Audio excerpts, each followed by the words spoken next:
Hello and welcome to DSW's Endpoint Assessment for the Level 5 Improvement Specialist Standard. My name's Isobel, I'm a product owner at DSW and I'll be talking you through this standard today. This recording is designed to give you an overview of what will happen during endpoint assessment, what to expect, when it will take place, but also how apprentices can prepare and what support is available. By the end of this, you should have a clear understanding of how the process will work and what the requirements are. And of course, if there are any questions or anything you need more information on, we'll show you where to go for additional support at the end of the recording. Today we'll be discussing what the endpoint assessment process looks like, how and when it will be delivered, what happens during the assessment itself, and we'll go into more detail about the Improvement Specialist Standard, how each assessment method works, and how it will be graded. What is endpoint assessment? This is what we call the series of assessments an apprentice must take to prove they're able to do the job for which they've been training. These take place once the on-programme period is complete and the apprentice is deemed ready for endpoint assessment.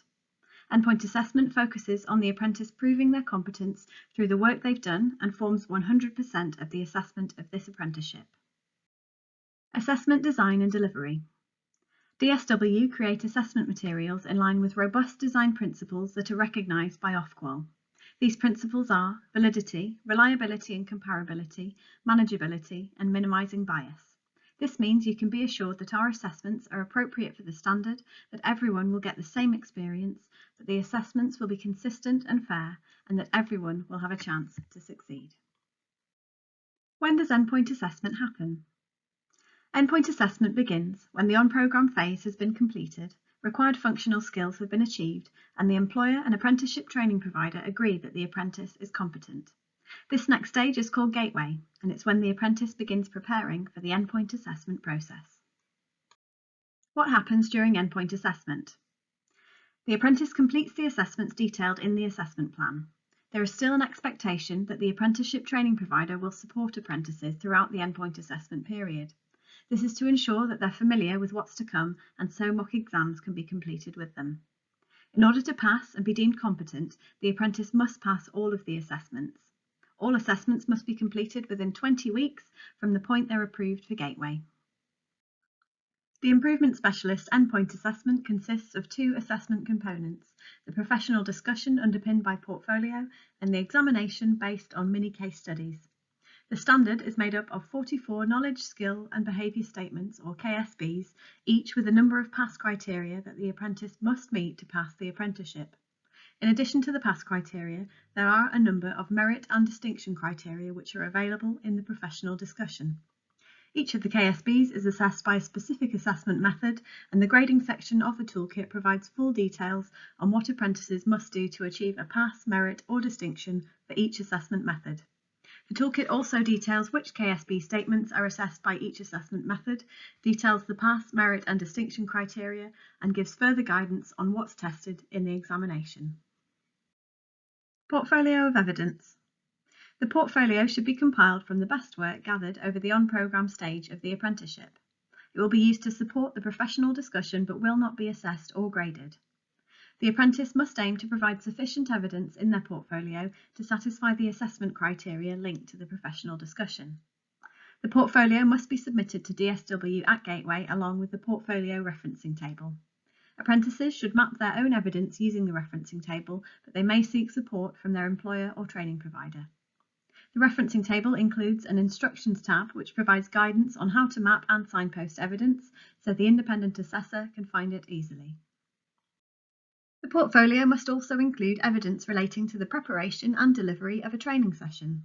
The session will be delivered during the on-programme phase of the apprenticeship, and the training materials must be prepared by the apprentice. They're not allowed to deliver published training materials prepared by someone else.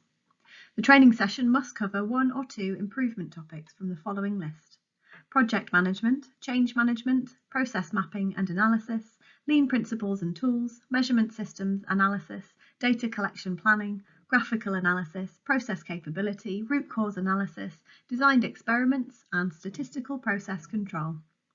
The training must be delivered to a group of 6 Level 4 delegates in their normal working environment. If there are issues obtaining the delegates, then the employer will need to provide a written statement to DSW outlining the reasons it has not been possible and detailing who will be best placed to undertake the training. The apprentice can use any format of training materials they wish to facilitate the session, for example PowerPoint, a lesson plan, training notes, photographs of whiteboards, handouts or flip charts. All training materials and records of delegate feedback must be included in the portfolio of evidence. The training session must be between 35 and 40 minutes, and a continuous video recording of the session must be included in the portfolio of evidence. The employer must complete the authentication statement in the toolkit to confirm that the training materials have been prepared by the apprentice. This statement must be submitted with the portfolio.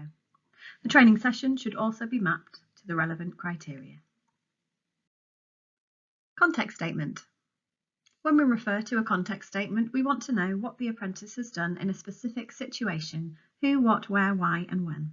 Build a picture behind the situation, and from there they can pull on pieces of product and performance evidence which demonstrate exactly what they've done in relation to their context statement. It's a great way for apprentices to bring all of their evidence together and give a more rounded picture of what they're capable of. They do need to make sure that they corroborate what they have said in their context statement with evidence, as it is classed as anecdotal. Evidence types. The portfolio of evidence must include a minimum of one piece of evidence for each of the PASS criteria. One piece of evidence could span several PASS descriptors, and some descriptors may require several pieces of evidence in order to cover them in full. A piece of evidence might be a single document, or it may be a folder containing a number of documents which link together.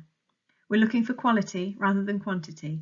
Have apprentices think about examples of specific situations they've been involved in which would allow them to demonstrate multiple areas of the standard using a variety of different evidence types. We'll go now on to different types of evidence. Types of evidence. As you can see, there is a wide range of evidence types, and this list is not exhaustive.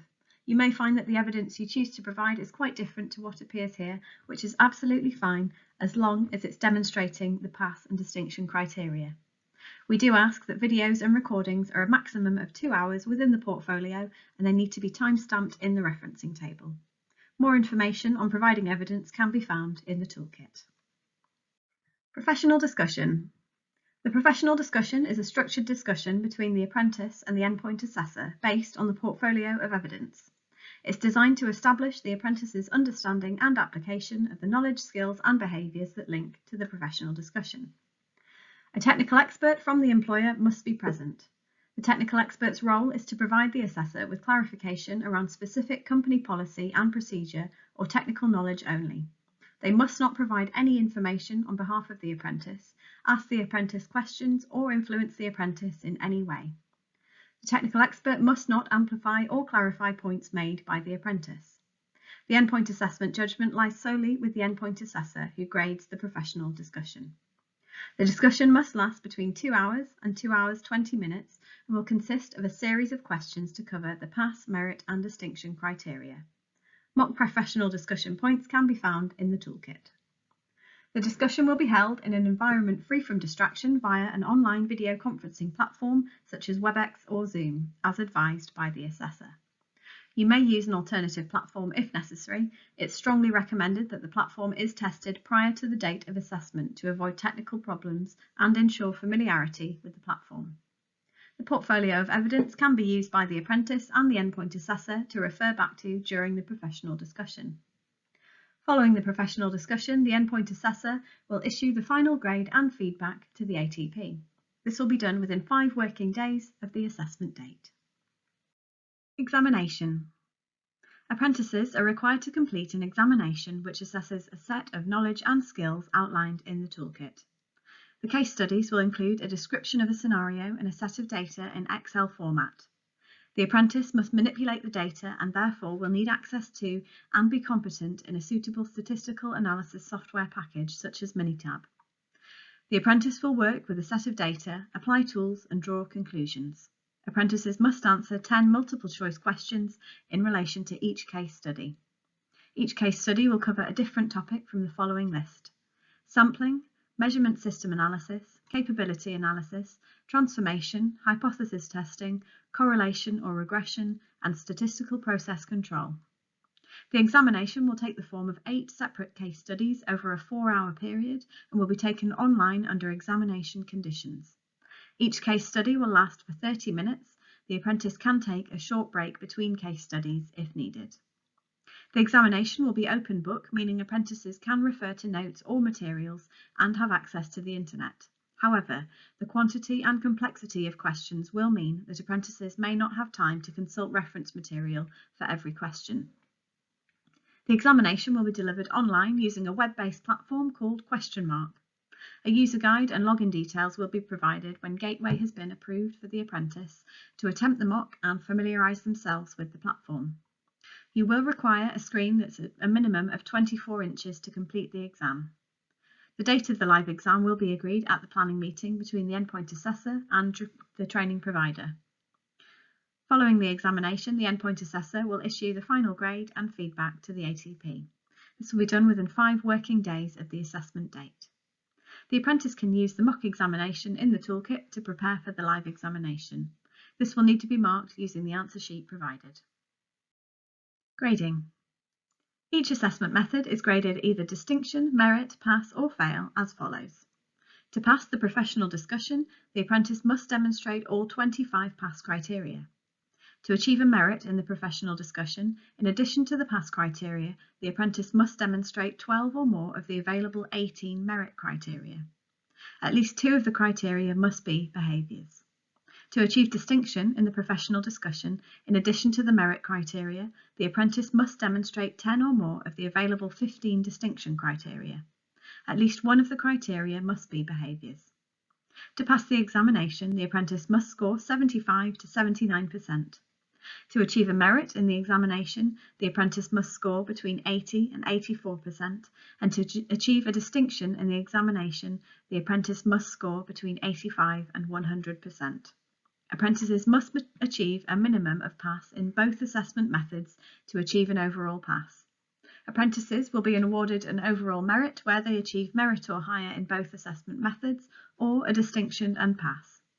In order to get a distinction, apprentices must get a distinction in both assessment methods. Resits and retakes. Apprentices who fail one or more assessment method will be offered the opportunity to take a resit or a retake. A resit does not require further learning, whereas a retake does. The apprentice's employer will need to agree that a resit or retake is an appropriate course of action. Apprentices should have a supportive action plan in place to prepare for a resit or retake. Resits and retakes are not offered to apprentices wishing to move from pass to merit or merit to distinction. Timescales for a resit or retake are agreed between the ATP and DSW. A resit is typically taken within 3 months of the endpoint assessment outcome notification. The timescale for a retake is dependent on how much retraining is required and is typically taken within 6 months of the endpoint assessment outcome notification. The maximum grade awarded to a resit or retake will be a pass. Thank you for watching. We hope this has been helpful. As always, we're happy to help if you have any questions or need any further information, so please do get in touch. You can email us at info@dswapprenticeships.co.uk or give us a call on 01302 760 008. Thank you.